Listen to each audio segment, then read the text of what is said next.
장락방의 사람들은 크게 초조해졌다. 폐해석을 바라보며 그에게서 어떤 지시를 기대했다. 그런데 석중옥은 이때 낭낭이 외치는 것이 아닌가. 본좌는 이미 협객도의 초청에 응하기로 약속을 한 바가 있으니 아무리 큰 책임이라 하더라도 내 혼자서 짊어지게 될 것이요. 그리고 그때 가서는 여러 형제들로 하여금 난처한 경우에 빠지도록 하지 않을 것이니 여러분들은 아무쪼록 안심을 하시구려. 폐해석은 중상을 입은 이때에 사형객이 석방주의 명령에 따라 움직이리라고는 전혀 예상하지 못했던 일이라 또 어찌됐든 간에 저지할 힘도 없고 해서 길게 한숨을 내쉬고는 맥없이 당부의 말 한마디 하지 않을 수 없었다. 방주 가시는 길에서 몸 보중하시기를 바라며 속하 전송하지 못함을 어흠 용서하시오. 석중옥은 그에게 두 손을 맞잡아 보이고는 즉시 사형객을 따라 총탈을 나섰다.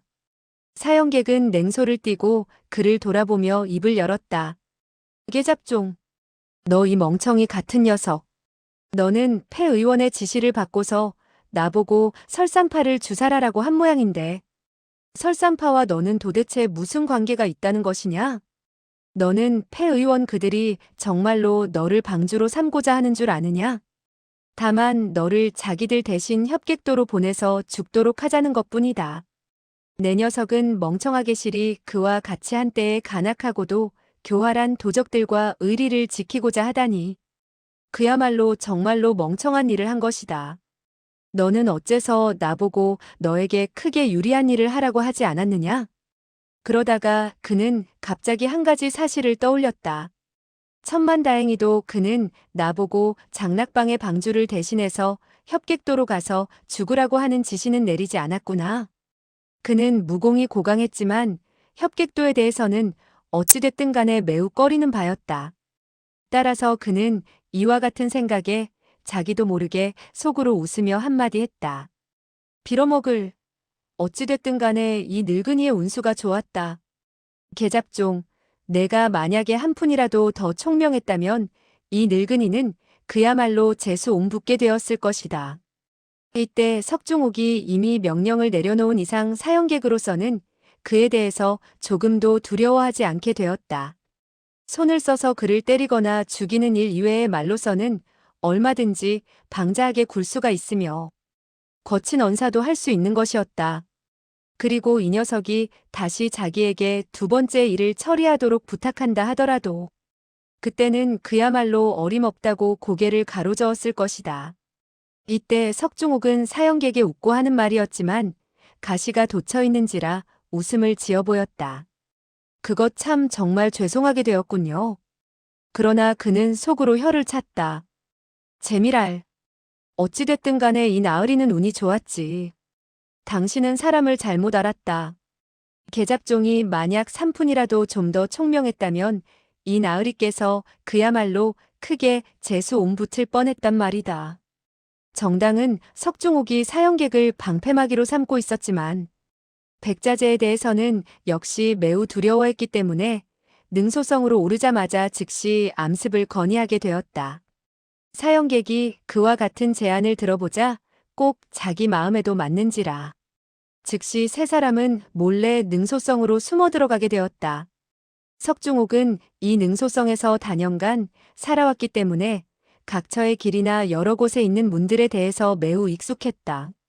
거기다가 능소성 안에는 최근에 또 커다란 병고를 당해 여러 곳에 지켜야 할 사람을 세워놓지를 못해 세 사람은 조금도 힘들이지 않고 능소성 안으로 들어설 수가 있었다. 사형객은 능소성 안으로 들어서는 즉시 손을 써서 4명의 설산파 3대 제자를 죽이고 중문으로 들어가게 되었는데 그때 그는 여러 사람들이 다투어 의논하는 것을 들을 수가 있었다. 어떤 사람들은 성을 가라앉히지 못해서 씩씩거렸고 어떤 사람들은 두려움에 사로잡혀 있는가 하면 또 어떤 사람들은 도망칠 생각부터 하고 있었고 또 어떤 사람들은 어떻게 일이 진전되는지 두고 본 이후에 다시 계획을 세울 심산인 것 같았다. 사형객과 석중옥은 즉시 능소성에 커다란 애겁이 닥쳐들었는데 그 애겁이 바로 커다란 내분이라는 것을 짐작할 수가 있었다. 따라서 그들은 속으로 하늘이 자기네들에게 훌륭한 기회를 주신 것이라고 믿어 의심치 않았다. 그리고 곧이어 석청 부부가 갇혀 있는 것을 수소문하게 되어 먼저 석청 부부를 구하게 되었다.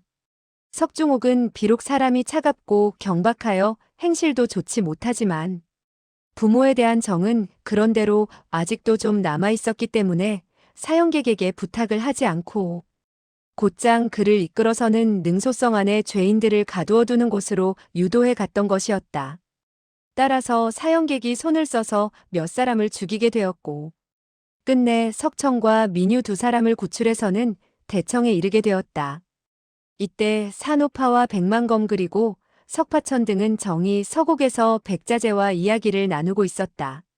사형객의 뜻에 따르면 만나는 족족 죽여 없애서 설산파의 사람들을 깨끗이 몰살시키겠다고 나섰으나 석청과 민유가 극력을 다해서 말렸다. 더군다나 석청은 더욱더 말로써 상대방의 화를 돋우었다. 영웅호걸이라면 응당 먼저 설산파의 장본인인 위덕선생과 자웅을 겨뤄야 할 것이요. 지금 그 장본인이 이곳에 없는데 마구잡이로 그의 후배나 제자들을 모조리 죽인다면 나중에 강호에서 좋지 못한 평판을 크게 야기시켜서 마청거사가 어른이 되어서는 어린 사람들을 억압했다는 비난을 면치 못하게 될 것이외다. 사형객은 그 말에 냉소를 했다. 어찌되었든 간에 모조리 주사를 하는 것이니 늙은 것을 죽이든 젊은 것을 죽이든 그거야 마찬가지지. 그리하여 얼마 후 산호파와 백만검 등이 대청으로 달려오게 되었고 오고 가는 말이 결코 곱지 못해서 즉시 손을 쓰게 되었다. 백만검의 무공은 고강하기는 했으나 어찌 현철령 영주의 적수가 되겠는가. 몇 초가 되지 못해 그는 그만 아슬아슬한 고비를 만나게 되었다. 성자학과 제자면은 사형객이 말끝마다 설산파를 모조리 주살한다는 말을 뱉어내는 것을 보고는 즉시 앞으로 나가 협공을 했다. 그러나 3대 1의 싸움을 벌였지만 여전히 사형객의 그 날카롭기 이를 데 없는 벽침청장을 막아낼 수가 없었다. 그리하여 석파천이 대청 안으로 들어서게 되었을 때에 산호파와 양자진도 정이 싸움판에 뛰어들려고 했었는데 뜻밖에도 사형객이 깜짝 놀라는 바람에 그만 형세가 크게 변하게 되었던 터였다. 석중옥은 석파천의 무공이 그토록 고강한 것을 보고 매우 놀라워했다. 설산파에서 옛 빚을 다시 따지게 될까봐 두렵기도 했다. 그렇게 된다면 석파천이 자기를 괴롭히려고 할 것인데 마침 수아가 무사한 것을 보고 약간 마음이 놓이기도 했다. 정당은 풍류적이고 부드러운 석중옥에게 마음이 쏠리게 되었고 풍류라고는 전혀 없는 석파천을 혐오했다. 그러나 며칠간 같이 있었기 때문에 없는 정도 생기게 되어 석파천이 무사한 것을 보고 속으로는 좋아했다. 석청 부부는 그제야 자기네를 따라 산으로 올라온 것이 아들이 아니고 바로 석파천인 것을 깨닫고 부끄러움과 함께 우스꽝스러운 것을 금할 수 없었다. 처음 아들을 잘못 본 것은 그만두더라도 두 번째 다시 잘못 보다니 어처구니 없기도 했던 것이다. 석청 부부 두 사람은 서로 마주보며 고개를 흔들었다. 자기 자식을 못 알아보았으니 이후 무림에서 비웃음거리가 되지 않겠는가 하는 생각을 똑같이 하고 있었다. 따라서 그들 부부는 일제히 물었다. 석방주, 어째서 목이 아픈 척하고서 오가와 바꿔치기를 하게 되었소? 산오파는 석파천에게 자기 남편이 서곡 안에서 나오지 않으려 한다는 말을 듣고 재빨리 물었다. 너희들은 무공을 겨루어 누가 이겼느냐? 어째서 할아버지가 나를 보고 다시 병나산으로 가라고 했지? 사형객 역시 의아하여 물었다. 아니 어떻게 해서 두 명의 계잡종이 생기게 된 것이지? 도대체 어떻게 된 노릇이야? 백만검은 호통을 쳤다. 이 녀석, 대담한 녀석 같으니 너는 또 무슨 수작을 부리고 있는 것이냐? 정당 역시 싸늘한 음성으로 쏘아붙였다. 나의 분부도 받기 전에 이미 비밀을 누설했군요. 서로 한마디씩 내던지며 질문을 던졌다. 석파천은 입술을 꿈틀거렸으나 일시 뭐라고 대답할 바를 몰랐다. 이때 뒤에서 한중년 부인이 나타나 수아에게 말했다. 수아, 두 소년 가운데 어떤 사람이 좋은 사람이고 어떤 사람이 나쁜 사람이냐? 이 부인은 바로 백만검의 처였고 수아의 어머니였다. 그녀는 수아가 벼랑에서 떨어진 이후 거의 미치다시피 하여 정신을 잃었던 터라.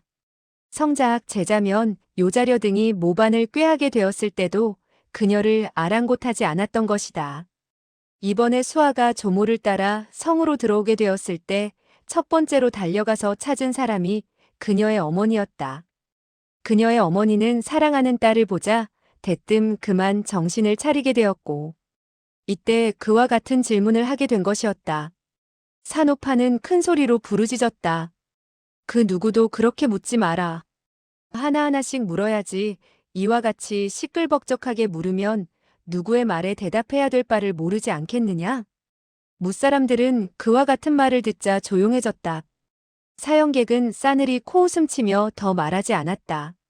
산호파는 차분한 어조로 물었다. 먼저 나에게 대답을 해보아라. 너의 할아버지와 내가 겨루어 누가 이겼느냐? 설산파의 사람들은 일제히 석파천을 바라보았다. 마음속으로 모두 걱정하지 않을 수 없었다. 백자재가 오만하고 횡포를 부린 데에 무사람들은 불만이 컸으나 정말 젊은이에게 졌다면 설산파의 위명이 땅에 떨어지는 것이고 자기 자신들도 체면이 서지 않기 때문이었다. 한데 석파천은 담담한 어조로 말했다. 물론 할아버지가 이겼지요. 제가 어찌 할아버지와 겨룰 수가 있겠습니까? 할아버지는 저에게 하찮은 재간을 가르친다고 7, 80대에 주먹을 가하고 2, 30번이나 발길질을 저의 몸에 적중시켰지만 저는 할아버지 몸에 손도 대지 못했습니다. 백만검 등은 길게 한숨을 내쉬고 안심을 했다. 산호파는 그를 곁눈질로 쳐다보고 다시 물었다. 그런데 어째서 너의 몸에는 아무런 상처가 없느냐? 석파천은 웃으며 대답했다. 아마도 할아버지께서 사정을 두신 모양입니다. 후에 피곤해서 땅바닥에 주저앉게 되었는데 숨도 제대로 쉬지 못하는 것 같아 제가 도와서 진기를 유통시키자 금방 나아졌습니다. 사형객은 그 소리에 냉소를 날렸다. 알고 보니 그랬었군. 산호파는 다시 질문을 던졌다. 너의 할아버지는 무엇라고 하더냐? 석파천은 더듬거리며 대답했다. 백자재가 오만함을 부린 것은 정말 죄를 지었다고 하시던데 바로 그곳에서 무엇인가를 한다고 하시면서 우리 보고는 빨리 나가라고 그러시고 다시는 아무와도 만나지 않겠다고 했습니다. 그리고 할머니께서는 벽라산으로 가셔서 영원히 능소성으로 돌아오지 말라고 하셨습니다. 그는 낱말들을 제대로 이해하지 못해서 오만했던 죄가 크다느니 근신하여 죄를 뉘우치겠다는 말들은 전하지 못했지만 다른 사람들은 모두 짐작할 수 있었다. 산호파는 노하여 부르짖었다. 그 늙은이가 나를 어떻게 생각하고 벽라산으로 가라고 하지? 원래 그녀의 아명은 소치였다. 젊었을 적에 꽃과 같이 아름다워 무림의 젊은이들은 대개 그녀를 짝사랑했다. 그 가운데서도 백자재와 정불사가 가장 그녀를 좋아한 인물이었다. 백자재는 항상 오만한 편이라 사소치는 본래 그를 별로 좋아하지 않았다. 하지만 그녀의 부모가 백자재의 명성이나 무공을 대견하게 여기고 끝내 그녀를 설산파의 장문인에게 시집을 보냈던 것이다. 그런데 혼례를 올린 첫날 밤부터 사소치는 남편과 말다툼을 벌이게 되었고 말다툼할 때마다 자기 부모를 원망하며 그때 정불사에게 시집을 갔더라면 이와 같은 번뇌에 휩싸이지 않았을 것이라고 투덜거렸다. 정불사의 행동도 괴팍하기 이를 데 없었고 위인됨도 백자재보다 오히려 더 떨어졌다. 하지만 강을 사이에 두고 경치를 구경하면 눈앞에서 대할 때보다 더욱 아름다워 보이지 않는가. 더군다나 사소치는 남편이 하는 짓이 못마땅해서 화풀이로 그런 말을 하고 과장까지 보탠 것인데 백자재는 고지곳대로 듣고 버럭 화를 내곤 했으나 어찌할 수가 없었다. 다행히 두 사람은 혼례를 올린 이후 백만검을 낳았고 사소치는 아들을 키우고 가르치느라 능소성에서 한 걸음도 나간 적이 없었다. 수십 년 동안 한 번도 정불사와 만난 적이 없었기에 백자재 역시 마음속으로 질투를 굉장히 하면서도 달리 의심하지는 않았다. 그런데 뜻밖에도 이 늙은 부부는 만년에 이르러 석중옥과 수아의 일을 겪게 되었고, 사소치는 남편에게 따귀를 한 대 맞은 나머지 화가 나 능소성을 나갔다. 그리고 벼랑 아래 눈꼴짜기에서 수아를 구출하기는 했으나 끓어오르는 노기가 좀처럼 가라앉지 않아 수아를 데리고 중원으로 유랑을 떠났다.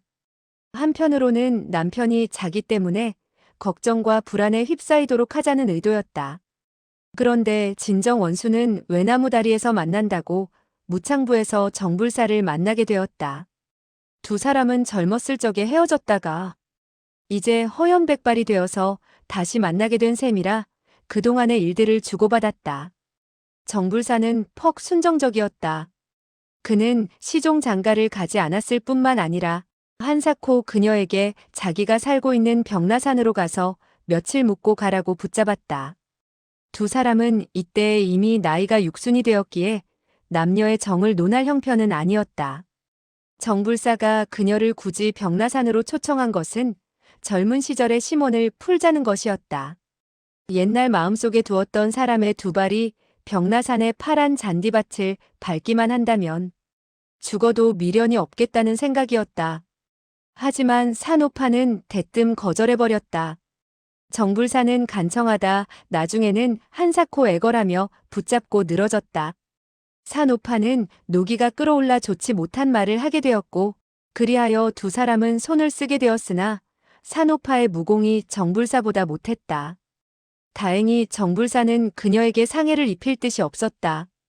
그렇기에 생사의 고비마다 정불사는 언제나 사정을 두어 산호파를 해치지 않았다. 산호파는 울화도 나고 마음도 초조해진 나머지 양자강. 배 안에서 서둘러 내공을 연마하다가 수아와 더불어 주화인마를 당하게 되었다. 정불사에게 강제로 이끌려 벽라산으로 올라가게 될 처지에 놓이자 부득이 강물에 투신하여 자결하려 했다. 그런데 공교롭게도 석파천이 그녀들을 구해주어 목숨을 건질 수 있었다. 나중에 자연도에서 다시 정씨 형제를 발견했을 때 산호파는 정불사와 만나고 싶지 않았고, 겸연쩍은 상황에서 아들을 만나고 싶지도 않아 수아를 데리고 피신해버렸다. 정불사는 수십 년 동안 소취를 만나지 못했을 때는 그런대로 세월을 보냈으나 이번에 다시 만나게 되자 외고집이 폭발하여 어떤 일이 있어도 그녀의 발바닥에 벽라산의 흙을 묻히게 하고 싶었다. 하지만 혼자서는 설산파의 적수가 되지 못했기에 평소 화목하지 못했던 형 정불삼에게 구원을 청하여 함께 능소성으로 왔다. 본래의 뜻은 수단을 가리지 않고 산오파를 사로잡아 벽라산으로 데려가 흙을 묻히게 한 뒤 그 즉시 다시 돌려보내주겠다는 생각이었다. 정씨 형제가 능소성에 도착했을 때 산오파는 아직 돌아오지 않은 상태였다. 정불사는 그만 거짓말을 날조했다. 산오파가 벽라산으로 가서 이별의 정을 오랫동안 주고받았다는 것이었다. 그는 사소취를 아내로 맞지 못한 한풀이로 기회만 있으면 연적에 화를 돋우려 그런 말을 했다. 백자재는 처음엔 믿지 않으려 했으나 정불사가 묘사하는 산오파의 최근 모습과 말투가 실제와 너무 부합하여 믿지 않을 수가 없었다. 결국 두 사람은 말이 거칠어지다 사제에서 손을 쓰게 되었다. 정불사는 백자재에게 일장을 얻어맞고 중상을 입었으나 형의 도움으로 성을 떠났다. 하지만 이 일로 백자재는 더욱 우라가 치밀어 광기를 부리며 큰 풍파를 일으켰던 것이다. 산오파는 성으로 돌아온 후 남편의 광경을 보고 속으로 깊이 후회했다. 남편이 실성한 원인의 반은 자기로 인함이라 생각했기 때문이다. 그런데 이제 남편으로부터 벽라산으로 가서 영원히 돌아오지 말라는 말을 듣자 가슴이 아팠다. 서곡에서 근신하며 죄를 뉘우치겠다는 남편의 말에 그녀는 스스로 결심했다. 우리 두 사람은 부부로 맺어진 이상 늙어서 헤어질 수는 없지 않은가. 그가 서곡 안에서 자책감에 빠져 회개의 삶을 보낸다면 나도 그 서곡 안에서 그가 죽을 때까지 곁을 지키다가 함께 눈을 감을 것이다. 그런데 갑자기 또 다른 생각이 떠올랐다. 바로 석파천에 대한 것이었다. 장문의 지위를 나에게 양보하게 한 것은 그를 대신해 협객도로 가려는 것이었다. 그리하여 그가 헛되이 목숨을 잃고 수아가 생과부가 되는 것을 막으려 했다. 한데 남편의 일과 이 일은 완전히 다른 일이니 어떻게 한다? 그녀는 우선 남편부터 만나보자는 생각으로 안으로 들어갔다. 백만검 역시 부친이 걱정되어 들어가고 싶었으나 대적이 눈앞에 있고 설산파가 백척간두의 위기였기에 사형객을 상대하려 남아 있었다. 사형객은 석중옥과 석파천을 번갈아 바라보며 결정을 내리지 못했다. 행동거지로 볼 때는 석파천이 진짜 계잡종 같았다. 하지만 단숨에 백만검을 물러나게 만든 고강한 무공을 보니 마천에 있던 시골 소년과는 천지 차이라 긴가민가했다. 불과 수개월 동안 그토록 무공이 정진될 수 있을까 하는 의문이 든 것이다. 벼랑간 그는 얼굴에 푸른 기운을 띠고 벼락 같은 호통을 내질렀다. 너희 두 녀석 가운데 도대체 어느 쪽이 계잡종이냐? 호통 소리에 천장의 흙이 우수수 떨어졌다. 석중옥은 계잡종이 석파천의 이름인 줄 모르고 그저 사형객이 대노하여 욕을 하는 것이라 생각했다. 계책이 탈로 난 모양이지만 억지를 써야겠다고 생각하며 입을 열었다. 나는 아니요. 저 녀석이야말로 계잡종입니다. 사형객은 그를 노려보며 냉소를 흘렸다.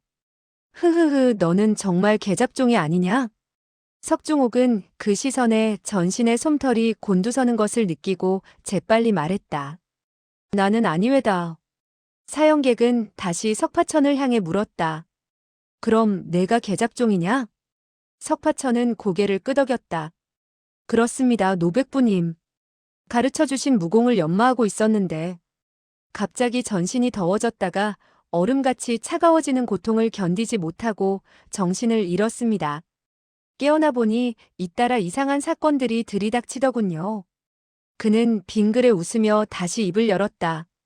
노백부님, 그동안 안녕하셨습니까? 그 누가 밥을 지어드렸는지요? 때로는 노백부님을 생각하며 밥해줄 사람이 없어 고생하시겠다고 걱정했었습니다.